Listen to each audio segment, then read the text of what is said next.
ಕೋಲಾರ ಕಾಂಗ್ರೆಸ್ನಲ್ಲಿರುವಂತಹ ಭಿನ್ನಮತ ಅಂದರೆ ticket final ಮಾಡೋದ್ರ ವಿಚಾರದಲ್ಲಿ ಜೆಡಿಎಸ್ ಏನಾದರೂ ಎಕ್ಸ್ಪೆಕ್ಟ್ ಮಾಡ್ತಾ ಇದೆ ನಿಮಗೆ ಅದು ಈಸಿ ಕೇಕ್ ವಾಕ್ ಆಗುತ್ತೆ? ನನಗೆ ಅವರ ಕಾಂಗ್ರೆಸ್ನಲ್ಲಿರ್ತಕ್ಕಂಥ ಭಿನ್ನಮತದಿಂದ ನಾವು ಗೆಲ್ತೀವಿ ಅಂತ ಹೇಳಲ್ಲ.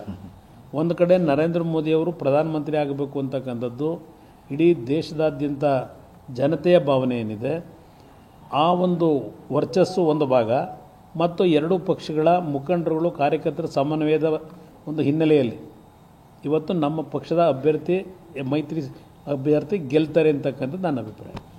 ಶನಿವಾರ ಸುಮಲತಾ ಅವರ ಬೆಂಬಲಿಗರ ಸಭೆ ಕರೆದಿದೆ. ನಿಮ್ಮ ಮಂಡ್ಯದ ವಿಚಾರಕ್ಕೆ ಸಂಬಂಧಪಟ್ಟಂಗೆ ಅವರನ್ನ ಮತ್ತೆ ಮಾತುಕತೆ ಮಾಡೋದು, ಖುದ್ದಾಗಿ ಭೇಟಿ ಮಾಡೋದು ಏನು ನನಗೇನು ಅವರೇನು ಶಾಶ್ವತ ಶತ್ರುನ?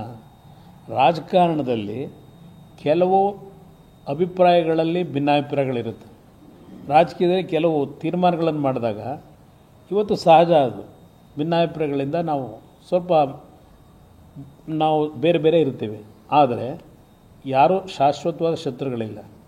ಪುನಃ ನಾವು ಒಂದಾಗ್ತಕ್ಕಂಥದ್ರಲ್ಲಿ ಈ ರಾಜಕೀಯದ ಸಹಜವಾದಂಥ ಅದು ಪ್ರಕ್ರಿಯೆಗಳು. ಅದರಿಂದ ಯಾವುದೇ ರೀತಿ ದೊಡ್ಡ ಮಟ್ಟದ ಸಮಸ್ಯೆ ಇಲ್ಲ. ಅವರೂ ಸಹ ನಮಗೆ ಆಶೀರ್ವಾದ ಮಾಡ್ತಾರೆ. ಎರಡೂ ಪಕ್ಷಗಳ ಒಂದು ಕಾರ್ಯಕರ್ತರು, ಪಕ್ಷದ ಮುಖಂಡರುಗಳ ಭಾವನೆಗಳನ್ನು ಅವರು ಗಮನಿಸ್ತಾ ಇರ್ತಾರೆ. ಯಾವುದೇ ರೀತಿಯ ಒಂದು ಸಮಸ್ಯೆ ಏನಿಲ್ಲ ಅಲ್ಲಿ. ಸರ್, ಈ ಚುನಾವಣೆಯಲ್ಲಿ ದೇವೇಗೌಡರು ಮತ್ತು ಪ್ರಧಾನಿ ನರೇಂದ್ರ ಮೋದಿ ಒಟ್ಟಿಗೆ ರ್ಯಾಲಿ ಏನಾದರೂ ಮಾಡ್ತಾರೆ? ಒಂದು ಯಾವುದಾದ್ರು ಒಂದು ಸಭೆಯಲ್ಲಿ ಇಬ್ಬರು ಒಟ್ಟಿಗೆ ಸೇರಬೇಕು ಅಂತಕ್ಕಂಥದ್ದು ಕಾರ್ಯಕರ್ತರು ಮತ್ತು ನಾಯಕರ ಅಭಿಪ್ರಾಯ ಏನಿದೆ. ಅದು ಬಹುಶಃ ಸಮಯ ಇನ್ನೂ ನಿಗದಿ ಆಗಿಲ್ಲ. ಆ ಸಮಯ ನಿಗದಿ ಮಾಡ್ತೀವಿ. Thank you brother.